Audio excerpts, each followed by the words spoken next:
नमः ॐ विष्णुपादाय कृष्णप्रेष्ठाय भूतले श्रीमदे भक्तिवेदान्त स्वामिन् इति नामिने। नमस्ते सारस्वते देवे गौरवाणी प्रचारिणे निर्विशेषशून्यवादी पाश्चात्यदेशतारिणे। जय श्रीकृष्ण चैतन्य प्रभु नित्यानन्द श्री अद्वैत गदाधर श्रीवासादि गौरभक्तवृन्द। हरे कृष्ण कृष्ण कृष्ण हरे हरे, हरे राम राम राम हरे हरे। हरे कृष्ण कृष्ण कृष्ण हरे हरे, हरे राम राम राम हरे हरे। हरे कृष्ण कृष्ण कृष्ण हरे हरे, हरे राम राम ഹരേ ഹരേ. പരമദിവ്യോത്തമ പുരുഷനായ ശ്രീകൃഷ്ണ ഭഗവാന്റെ കഥകളാണ് ശ്രീകൃഷ്ണ എന്ന പുസ്തകത്തിലൂടെ പറയുന്നത്. ഓം നമോ ഭഗവതേ വാസുദേവായ, ഓം നമോ ഭഗവതേ വാസുദേവായ, ഓം നമോ ഭഗവതേ വാസുദേവായ. നാരായണം നമസ്കൃത്യ നരം ചൈവ നരോത്തമം ദേവീം സരസ്വതീം വ്യാസം തതോ ജയമുദീരയേത്. നഷ്ടപ്രായേഷു ഭദ്രേഷു നിത്യം ഭാഗവത സേവയാ ഭഗവത്യുത്തമശ്ലോകേ ഭക്തിർഭവതി നഷ്ടികീ. അധ്യായം 73 ശിശുപാല മോക്ഷം, പേജ് നമ്പർ 721. കൃഷ്ണന്റെ മഹിമാനങ്ങൾ മനസ്സിലാക്കാൻ ഭാഗ്യം സിദ്ധിച്ചയാളാണ് സഹദേവൻ. ചുരുക്കത്തിൽ വിവരിച്ച ശേഷം അദ്ദേഹം സംസാരം നിർത്തി. സംഭാഷണത്തെ തുടർന്ന് യാഗവേദിയിൽ സന്നിഹിതരായിരുന്നവർ ഒന്നടങ്കം കരഘോഷം മുഴക്കി. നിങ്ങൾ പറഞ്ഞതൊക്കെ പൂർണ്ണമായും ശരിയാണ് എന്നിങ്ങനെ അദ്ദേഹത്തിൻ്റെ വാക്കുകളെ സ്ഥിരീകരിച്ചു. സന്നിഹിതരായിരുന്നവരുടെ, വിശേഷിച്ചും ജ്ഞാനികളായ ബ്രാഹ്മണരുടെയും ഋഷിമാരുടെയും സ്ഥിരീകരണം കേട്ട ശേഷം വേദങ്ങൾ അനുശാസിച്ചിരിക്കുന്ന നിയാമക തത്വങ്ങളനുസരിച്ച് രാജാ യുധിഷ്ഠിരൻ ഭഗവാൻ കൃഷ്ണനെ പൂജിച്ചു. സഹോദരന്മാർ, ഭാര്യമാർ, മക്കൾ, മറ്റു ബന്ധുമിത്രാദികൾ, മന്ത്രിമാർ എന്നിവരോടൊപ്പം രാജാ യുധിഷ്ഠിരൻ ഭഗവാൻ കൃഷ്ണന്റെ പാദപദ്മങ്ങൾ കഴുകി. ആ തീർത്ഥം അവരവരുടെ തലയിൽ തളിച്ചു. തുടർന്നു മഞ്ഞ നിറത്തിലുള്ള അനേകം പട്ടാംബരങ്ങളും കുന്നുകുന്നായി രത്നങ്ങളും സ്വർണാഭരണങ്ങളും ഭഗവാനു നൽകി. കൃഷ്ണനെ ആദരിക്കുന്നതിൽ യുധിഷ്ഠിരനു പരമാനന്ദമുണ്ടായി. അദ്ദേഹത്തിനു സ്നേഹഭാജനമായി കൃഷ്ണൻ മാത്രമേയുള്ളൂ. യുധിഷ്ഠിരന്റെ നേത്രങ്ങളിൽ നിന്നു കണ്ണുനീർ വഴുതി വീണു. അതുമൂലം കൃഷ്ണനെ നേരാംവണ്ണം കാണാൻ പോലും അദ്ദേഹത്തിനു കഴിഞ്ഞില്ല. യുധിഷ്ഠിരൻ കൃഷ്ണനെ പൂജിച്ചപ്പോൾ അവിടെ സന്നിഹിതരായിരുന്നവർ ഒന്നടങ്കം എഴുന്നേറ്റു നിന്നു കൂപ്പുകൈകളോടെ ജയ ജയ എന്നു ഉരുവിട്ടുകൊണ്ടിരുന്നു. ഇങ്ങനെ കൃഷ്ണനു സാദര പ്രണാമങ്ങൾ അർപ്പിക്കാൻ ഒത്തുചേർന്നപ്പോൾ ആകാശത്തുനിന്നു പുഷ്പവൃഷ്ടിയുണ്ടായി. ആ സദസ്സിൽ രാജാ ശിശുപാലനുമുണ്ടായിരുന്നു. പല കാരണങ്ങളാലും ഒരു പ്രഖ്യാപിത ശത്രുവായിരുന്നു അയാൾ. വിശേഷിച്ചും വിവാഹച്ചടങ്ങിൽ വച്ചു കൃഷ്ണൻ രുക്മിണിയെ തട്ടിക്കൊണ്ടു പോയതിനാൽ ഈ വിധം കൃഷ്ണനെ ആദരിക്കുന്നതും അദ്ദേഹത്തിൻ്റെ മഹിമാനങ്ങളെ പ്രകീർത്തിക്കുന്നതും അയാൾക്കു തീരെ സഹിക്കാനായില്ല.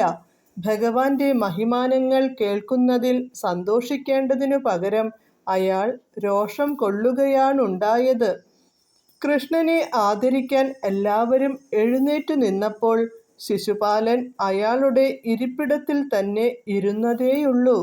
കൃഷ്ണനെ ആദരിക്കുന്നത് കണ്ടു രോഷം സഹിക്കാതായപ്പോൾ പെട്ടെന്നു അയാൾ ചാടി എഴുന്നേറ്റു. കൈയുയർത്തിക്കൊണ്ടു ഉച്ചത്തിൽ കൃഷ്ണനെക്കുറിച്ചു സംസാരിച്ചു തുടങ്ങി. കൃഷ്ണന് വളരെ വ്യക്തമായി കേൾക്കാവുന്ന രീതിയിലായിരുന്നു അയാളുടെ ഭാഷണം. മഹതികളെ, മഹാന്മാരെ, എന്തുതന്നെയായാലും കാലമാണ് ഏറ്റവും പ്രബലമായ ഘടകമെന്ന വേദവചനം ഞാൻ അംഗീകരിക്കുന്നു. മറിച്ചുള്ള എല്ലാ പ്രയത്നങ്ങൾക്കുമെതിരെ കാലം ഒരെതിർപ്പും വകവയ്ക്കാതെ സ്വന്തം പദ്ധതികൾ നടപ്പിലാക്കുന്നു. ഉദാഹരണമായി, ഒരുവൻ ജീവിക്കാനായി പരമാവധി ശ്രമിക്കുന്നു. പക്ഷേ മരണം ആസന്നമാകുമ്പോൾ അതിനെ തടയാനോ നിയന്ത്രിക്കാനോ ആർക്കുമാവില്ല. ബലവാന്മാരായ പലരും ഈ സഭയിലുണ്ടായിരുന്നിട്ടും കൃഷ്ണനെക്കുറിച്ച് ഏറെ വിഡ്ഢിത്തം എഴുന്നള്ളിച്ചു. ഒരു പയ്യന് അവരെയൊക്കെ വഴിതെറ്റിക്കാൻ കഴിഞ്ഞിരിക്കുന്നതായി ഞാൻ കാണുന്നു. കാലത്തിൻ്റെ സ്വാധീനം അത്ര ശക്തമാണ്. ജ്ഞാനികളായ ഋഷിമാരും തലമുതിർന്നവരുമായി ഈ സഭയിൽ എത്രയോ പേരുണ്ട്. എന്നിട്ടും ഒരു വിഡ്ഢിപ്പയ്യൻ്റെ വാക്കുകൾ അവർ സ്വീകരിച്ചിരിക്കുന്നു. ഇവിടെ സന്നിഹിതരായിരിക്കുന്ന ഈ ബഹുമാന്യ വ്യക്തികളുടെ ബുദ്ധിയെപ്പോലും വഴിതെറ്റിക്കാൻ കാലത്തിൻ്റെ സ്വാധീനശക്തിക്ക് കഴിയുമെന്നാണിതിൻ്റെ അർത്ഥം. ഇവിടെ സന്നിഹിതരായിരിക്കുന്ന ബഹുമാന്യ വ്യക്തികൾ അഗ്രപൂജാർഹനായ ഒരാളെ തിരഞ്ഞെടുക്കാൻ പ്രാപ്തരാണെന്ന കാര്യത്തോടു ഞാൻ യോജിക്കുന്നു. എന്നാൽ കൃഷ്ണനെക്കുറിച്ച് ഇത്ര കേമമായി സംസാരിച്ച് ഈ യാഗത്തിൽ അഗ്രപൂജ സ്വീകരിക്കാൻ സർവഥാ യോഗ്യനായി കൃഷ്ണനെ നിർദ്ദേശിച്ച സഹദേവനെപ്പോലുള്ള ഒരു പയ്യൻ്റെ പ്രസ്താവനയോട് യോജിക്കാൻ എനിക്കാവില്ല. അനേകം പുണ്യകർമ്മങ്ങളും തീവ്ര തപോനുഷ്ഠാനങ്ങളും നടത്തിയിട്ടുള്ള മഹാപണ്ഡിതന്മാർ ഈ സദസ്സിൽ ഏറെയുണ്ട്. അവരൊക്കെ തങ്ങളുടെ ജ്ഞാനവും നിർദ്ദേശങ്ങളും കൊണ്ട് ഭൗതികാസ്തിത്വത്തിൽ തീവ്രവേദനകളിൽ നിന്ന് അനേകം പേരെ വിമുക്തരാക്കാൻ കഴിവുള്ളവരുമാണ്. അളവറ്റ ജ്ഞാനമുള്ള മഹർഷിമാരും ആത്മസാക്ഷാത്കാരം നേടിയ ബ്രാഹ്മണരും ഈ സദസ്സിൽ കുറവല്ല. അതിനാൽ എണ്ണമറ്റ രാജാക്കന്മാരും ചക്രവർത്തിമാരും ദേവഗണങ്ങളും ആരാധിക്കുന്ന അവരിൽ ആരെയെങ്കിലും അഗ്രപൂജയ്ക്കായി തിരഞ്ഞെടുക്കാമായിരുന്നു.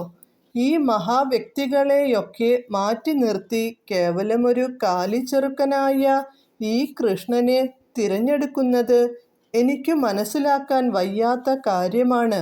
എൻ്റെ അഭിപ്രായത്തിൽ ഒരു കാക്കയേക്കാൾ ഒട്ടും മെച്ചമല്ല. ഈ യാഗത്തിൽ അയാൾക്ക് അഗ്രപൂജ നൽകുന്നതെങ്ങനെ?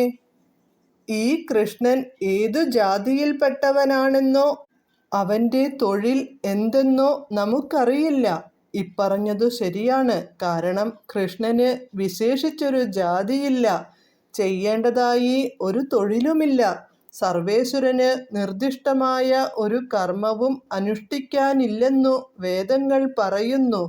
അദ്ദേഹത്തിൻ്റെ തന്നെ വിവിധ ശക്തികൾ അദ്ദേഹത്തിനു വേണ്ടി എല്ലാം ചെയ്യുന്നു. ശിശുപാലൻ തുടർന്നു, കൃഷ്ണൻ കുലീനനല്ല, അവൻ സർവത്ര സ്വതന്ത്രനാണ്. ധാർമ്മിക ജീവിതത്തിൽ അവൻ ദീക്ഷിച്ചു പോരുന്ന തത്വങ്ങളെന്തെന്ന് ആർക്കും അറിയില്ല. ധർമ്മതത്വങ്ങളുടെ പരിധിക്കപ്പുറത്താണയാൾ എന്നു തോന്നുന്നു. വൈദികാനുശാസനങ്ങളെയോ നിയാമക തത്വങ്ങളെയോ വകവയ്ക്കാതെയാണ് എന്നും അയാളുടെ പ്രവർത്തനങ്ങൾ. അതിനാൽ സദ്ഗുണങ്ങളൊന്നുമില്ലാത്തവനാണ് അയാൾ. കൃഷ്ണൻ വേദാനുശാസനങ്ങളുടെ പരിധിക്കുള്ളിലല്ല എന്ന ശിശുപാലൻ്റെ പ്രസ്താവന വാസ്തവത്തിൽ പരോക്ഷമായ സ്തുതിയാണ്. അദ്ദേഹം പരമപുമാനാകയാൽ ഈ പ്രസ്താവം ശരിയാണ്. അദ്ദേഹം ഗുണവാനല്ല എന്നു പറഞ്ഞാൽ അദ്ദേഹത്തിനു ഭൗതിക ഗുണങ്ങളൊന്നുമേയില്ലെന്നർത്ഥം. പരമപുമാനാകയാൽ കീഴ്നടപ്പോ സാമൂഹിക ധാർമ്മിക തത്വങ്ങളോ വകവയ്ക്കാതെ അദ്ദേഹം സ്വതന്ത്രമായി പ്രവർത്തിക്കുന്നു. ഹരേ കൃഷ്ണ.